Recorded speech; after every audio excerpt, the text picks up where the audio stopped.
iaconnects solution based on EnOcean is widely deployed across the Catapult here in London. From a deployment perspective, it's really a very simple operation.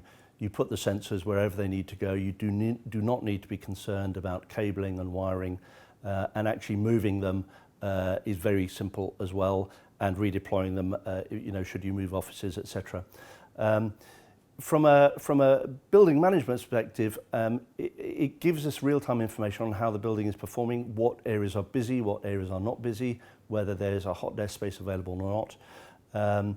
And in fact, a real use case of this was when we launched the Future Networks Lab. We had a launch event, and it turned out that the CO2 level rose very, very high indeed. We had a lot of people in the room. So we actually decided to reduce the number of people in the room just to make sure that the air was a bit cleaner for the participants in the event.